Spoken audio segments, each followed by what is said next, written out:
ನಮಸ್ತೆ madam sir. ನಮಸ್ತೆ. ನಮಸ್ತೆ ನಮಸ್ತೆ ಸರ್. ನಮಸ್ತೆ ಸ್ನೇಹಿತರೆ, ಇಡೀ ಕರ್ನಾಟಕದಲ್ಲಿ ಅದೃಷ್ಟವಂತ ಅನ್ನೋದು ಯಾಕೆ ಗೊತ್ತಾ?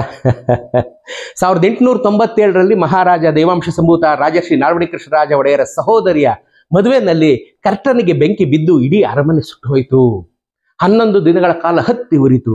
ಬೆಂಗಳೂರಿಂದ ಮದ್ರಾಸ್ ಪೆಪ್ಪರ್ಸ್ ಹೋಗಿ ಅದನ್ನ ಆ ಬೆಂಕಿಯನ್ನು ನಂದಿಸಿದ್ರು. ಅದಾದ್ಮೇಲೆ ಹೊಸ ಅರಮನೆ ಕಟ್ಟೋದಕ್ಕೆ ಶುರುವಾಯಿತು.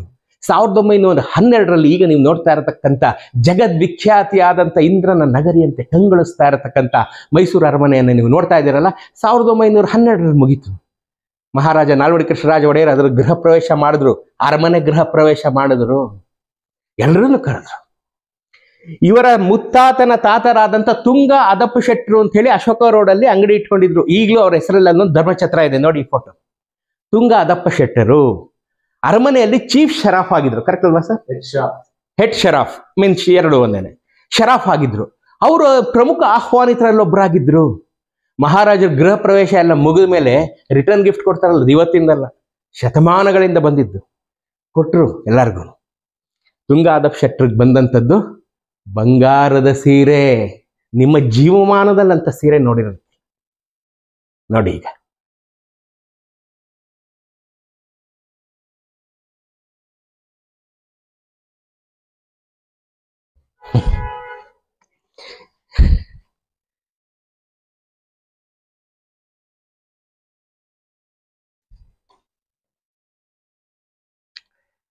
ಸ್ನೇಹಿತರೆ, ನೋಡಿ ಕಣ್ತುಂಬಿಕೊಳ್ಳಿ. ಬಂಗಾರದ ಸೀರೆಯನ್ನು ನೀವು ನೋಡಿ, ಹಿಂದೆಂದೂ ನೀವು ನೋಡಲಾರಿರಿ, ಮುಂದೆನೂ ನೀವು ನೋಡಲಾರಿರಿ. ಯಾಕೆಂತಂದ್ರೆ 1912ರಲ್ಲಿ ತಯಾರಾದಂಥ ಸೀರೆ ಇವತ್ತು ತಯಾರಾದ ಹಾಗೆ ಇದೆ ನೋಡಿ. ಇಲ್ಲಿ ನೋಡ್ತಾ ಇದ್ದೀರಾ? ನಾನಂತೂ ರೋಮಾಂಚಿತನಾಗ್ಬಿಟ್ಟೆ ಇದನ್ನ ನೋಡಿ. ನೋಡಿ ಇಲ್ಲಿ ಪೂರ್ತಿ ಬಂಗಾರದ್ದು. ಮಹಾರಾಜರು ಕೊಟ್ಟರು ಅನ್ನೋದಕ್ಕೆ ಸಾಕ್ಷಿಯಾಗಿ ಗಂಡು ಬೇರುಣ್ಣನನ್ನು ನೀವಿಲ್ಲಿ ನೋಡ್ಬೋದು. ತೋರಿಸಿ ಬ್ರಿಜೇಶ್, ಇಲ್ಲಿ ಗಂಡು ಬೇರುಣ್ಣನನ್ನು ತೋರಿಸಿಲ್ಲಿ. ಮಹಾರಾಜರು ಕೊಟ್ಟಂತ ಸೀರೆ ಸಂಪೂರ್ಣವಾಗಿ ಬಂಗಾರದಿಂದ ಮಾಡಿದಂಥದ್ದು. ಗಿಳಿಗಳು, ಆನೆಗಳು, ಕುದುರೆಗಳು, ಹಂಸಗಳು, ನವಿಲುಗಳು ಎಲ್ಲವನ್ನ ಸಾಲು ಸಾಲಾಗಿ ನೇಯ್ದಿದ್ದಾನೆ. ಪ್ರತಿಯೊಂದು ಸಾಲಿನಲ್ಲಿ, ಒಂದು ಸಾಲಿನಲ್ಲಿ ಆನೆ, ಒಂದು ಸಾಲಿನಲ್ಲಿ ಕುದುರೆ, ಒಂದು ಸಾಲಿನಲ್ಲಿ ಹಂಸ, ಒಂದು ಸಾಲಿನಲ್ಲಿ ನವಿಲು, ಒಂದು ಸಾಲಿನಲ್ಲಿ ಗಿಳಿ ಮತ್ತು ಗಂಡು ಬೇರುಂಡ. ನೋಡಿದ್ರಲ್ಲ? ಮಹಾರಾಜರನ್ನ ನೆನೆಯೋಕೆ 10,000 ಕಾರಣಗಳಲ್ಲಿ ಇದು ಒಂದು ಕಾರಣ. ಈ ಪುಣ್ಯಾತ್ಮರಿಗೂ ಒಂದು ನನ್ನ ಹೃದಯಪೂರ್ವಕ ನಮಸ್ಕಾರ. ಎಂತೆಂಥವ್ರು ಇರುವಂತ ಕಾಲದಲ್ಲಿ ಇವರು ಮಹಾರಾಜರ ಮೇಲಿನ ಅಭಿಮಾನಕ್ಕೆ ಈ ಸೀರೆಯನ್ನ ಪ್ರತಿ ವರ್ಷ ನೀವು ಇದನ್ನ ಹೊರಗೆ ತೆಗೆದು ದಸರಾದಲ್ಲಿ ಪೂಜೆ ಮಾಡಿ ವಾಪಸ್ ಒಳಗಿಡ್ತಾರೆ. ಮಹಾರಾಜರ ಉಗ್ರ ಅಭಿಮಾನಿಗಳಲ್ಲಿ ಇವರು ಒಬ್ರು ನೋಡ್ರಿ. ಎಂತೆಂಥವ್ರು ನಮ್ಮ ನಡುವೆ ಇದ್ದಾರೆ. ಮಹಾರಾಜರು ಎಂತೆಂಥವ್ರನ್ನ ಹರಿಸಿ ಹೋಗಿದ್ದಾರೆ. ತುಂಗ ಅದಪ್ಪ ಶೆಟ್ಟರು ಈಗ ನಮ್ಮ ನಡುವಿನ ಪ್ರಾತಸ್ಮರಣೀಯರು. ತುಂಗ ಅದಪ್ಪ ಶೆಟ್ಟರು ಕೊಟ್ಟಂತ ಸೀರೆ ಇವತ್ತು ನಮ್ಮಂತ ಪಾಮರರ ಕಣ್ಣಿಗೆ ಬಿದ್ದಿದೆ. ನೋಡಿದ್ರ?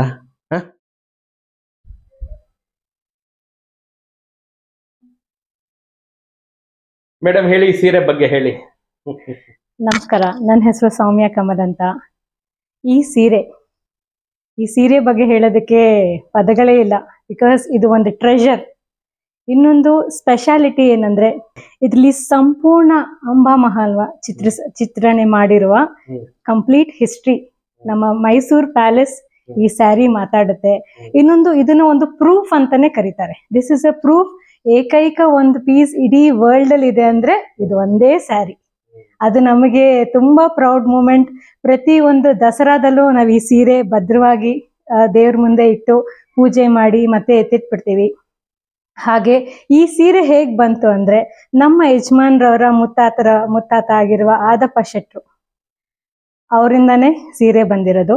ಅವ್ರು ಹೆಡ್ ಶರಫ್ ಆಗಿದ್ರು ಮೈಸೂರು ಪ್ಯಾಲೇಸ್ ಅಲ್ಲಿ.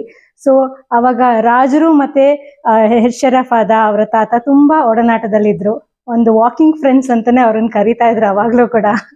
ಸೊ ಅದರಿಂದನೇ ತುಂಬಾ ಅಷ್ಟು ಆತ್ಮೀಯವಾಗಿದ್ದವ್ರಿಗೆ ಯಾರಿಗೂ ಕೊಡ್ದಿರ ಅವ್ರಿಗೊಂದೇ ಪೀಸೆ ನೈಸಿ ಒಂದೇ ಪೀಸೆ ಗಿಫ್ಟ್ ಮಾಡಿರೋ ಕಾರಣ ಅವರಲ್ಲಿರೋ ಒಂದು ಫ್ರೆಂಡ್ಶಿಪ್ ಆಗಿರ್ಬೋದು, ಒಂದು ಒಡನಾಟ ಆಗಿರ್ಬೋದು, ಅದನ್ನು ಹೇಳ್ಕೊಳಕ್ಕೆ ನನಗೆ ಈಗ ರೋಮಾಂಚನ ಆಗ್ತಾ ಇದೆ. ರಿಯಲಿ ಬ್ಲೆಸ್ಡ್ ನಾವು ಅದಕ್ಕೆ. ಹಾಗೆ ಇನ್ನೊಂದು ಮುಖ್ಯವಾದ ವಿಚಾರ ಏನಂದ್ರೆ, ದಸರಾ ದಿನದಲ್ಲಿ ಆ 10 ದಿನಗಳಲ್ಲೂ ಕೂಡ ನಮ್ಮ ದೇವ್ರ ಮನೇಲಿಟ್ಟು ನಾವು ಇದನ್ನ ಪೂಜೆ ಮಾಡ್ತೀವಿ. ಅವರು ಇನ್ನೆಷ್ಟು ಒಡನಾಟ ಇರ್ಬೋದು, ಇನ್ನೆಷ್ಟು ಒಳ್ಳೆ ಗುಡ್ ಫ್ರೆಂಡ್ಶಿಪ್ ಇರ್ಬೋದು ಅವ್ರ ಇಬ್ರು ಮಧ್ಯದಲ್ಲಿ ಅಂತ ಹೇಳೋದಕ್ಕೆ ಪದಗಳೇ ಇಲ್ಲ. ಯಾಕೆಂದ್ರೆ ಏಕೈಕ ಸೀರೆ ನೈಸಿದ್ದೇ ಒಂದು ಪ್ರೂಫ್ ಆಗಿ ಅದು ಕೂಡ ಅವ್ರಿಗೆ ಕೊಟ್ಬಿಡ್ತಾರೆ, ನೀವು ಭದ್ರವಾಗಿ ಇಟ್ಕೊಳ್ಳಿ, ನಿಮ್ಮ ಮನೇಲೇ ಇರ್ಲಿ ಅಂತ ಹೇಳಿ ಅವರು ಕೈಗೆ ಒಪ್ಪಿಸ್ತಾರೆ. ಸೊ ಇಷ್ಟು ವರ್ಷ ನಾವು ಭದ್ರವಾಗಿ ಕಾಪಾಡ್ಕೊಂಡ್ ಬಂದಿದೀವಿ, ಮುಂದೇನೂ ನಾವು ಕಾಪಾಡ್ತೀವಿ. ನನ್ನ ನೆಕ್ಸ್ಟ್ ಜನರೇಷನ್ ಕೂಡ, ನನ್ನ ಸೊಸೆಯರಾಗಿರ್ಬೋದು, ಎಲ್ಲರಿಗೂ ನಾನು ಅದನ್ನೇ ಹೇಳ್ತೀನಿ ಅಂತ ಹೇಳಕ್ ಇಷ್ಟಪಡ್ತೀನಿ. Thank you so much. ನೋಡಿದ್ರಲ್ಲ ಸ್ನೇಹಿತರೆ, ಮಹಾರಾಜರು ಕೊಡಮಾಡದಂಥ ಒಂದೊಂದು ಉಡುಗೆಗಳನ್ನ, ಒಂದೊಂದು ಲೋಕೋಪಕಾರವನ್ನ, ಜನೋಪಕಾರವನ್ನ ಎಣಿಸ್ತಾ ಹೋದ್ರೆ ನನಗೆ 7 ಜನ್ಮ ಬೇಕು. ಈ ಜನ್ಮ ಎಂಡಿನಗಳು ಶುರು ಮಾಡಿದ್ದೀನಿ, ಇನ್ನೂ 7 ಜನ್ಮ ಎತ್ತಿ ಬಂದು ಮಹಾರಾಜರನ್ನ ನಾನು ಹೊಗಳ್ತಾನೆ ಇರ್ತೀನಿ.